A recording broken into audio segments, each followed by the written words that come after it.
The only thing we have to fear is fear itself. Franklin Roosevelt said that on the day of his first inauguration. It was a pretty brave statement. He was becoming president in one of the worst years to ever become president. Smack dab in the middle of the Great Depression, he was staring down the barrel of a tanked economy. And he thought the only thing to be afraid of was fear? Actually, anyone who suffered an intense phobia knows that the fear of something can easily be more crippling than the thing itself. This week, we took a viewer suggestion from Dylan, who wrote in about his fear of learning how to drive. Well, Dylan, today we're gonna walk you through a 5-step method for conquering your fear. Are you ready? Fear isn't entirely a bad thing. In fact, it's a biological response that keeps us from climbing into lion pits at the zoo and doing other similarly stupid things. However, when you don't address your fears, they can mess with your confidence. They can keep you from accomplishing the things that you want to do, and even take a toll on your mental health. We're going to show you how to face those fears head on. Pause and print this Wellcast worksheet. Step 1. Put your fear under a microscope. Trying not to think about the thing you're scared of is about as easy as, ow, ignoring a nasty paper cut.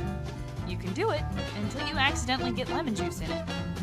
Instead of ignoring those thoughts, examine your fear completely. In your Wellcast journal, write down exactly what you're afraid of and how this fear makes you feel. What are the physical side effects of feeling this way?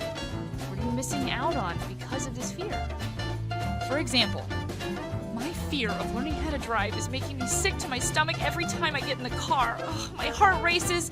I'm too scared to do anything more than back out into the driveway. I'm never gonna get my license.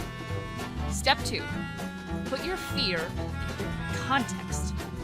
Next, on your worksheet, answer the question, logically, what is the worst thing that could happen? Okay, well, if your fear is of driving, the worst thing that could happen is, you could wreck your parents' car, take out a mailbox, hit a neighbor's cat. You could run over your dad's foot.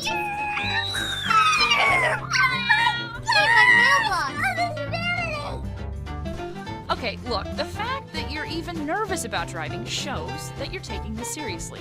So good for you. You're on the right track. Now let's do something to tackle this fear. Step 3, rationalize. Okay, look at what you just wrote down. What are the odds of that actually happening? Well, not huge. The odds of dying in a car crash are roughly 1 in 11,000. You're statistically as likely to get injured by a toilet, or struck by lightning, or win an Oscar. In fact, you're twice as likely to die riding a bike as you are driving a car. Teenagers have been learning how to drive since the horse and buggy went out of style.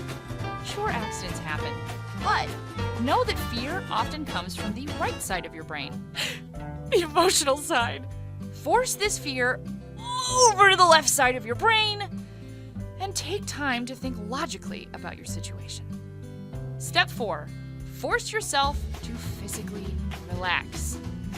Stretch. Take long, deep breaths. Get your breathing steady and your blood pressure down. Try to release any tension you're carrying in your body. When you get scared, you often tense up, and this can cause chronic pain. Step 5, acclimate yourself to the fear. It's cliche, but sometimes the best thing to do is face your fear and try to get used to it. Usually, the more often you do something, the less scary it gets. Make a decision to put yourself in the path of things that scare you. As long as these things aren't dangerous, of course. All right, Wellcasters, to recap. Today we covered coping with our fears. Step 1, put your fear under a microscope. Step 2, put your fear into context. Step 3, rationalize. Step 4, force yourself to relax. And step 5, acclimate yourself to your fear.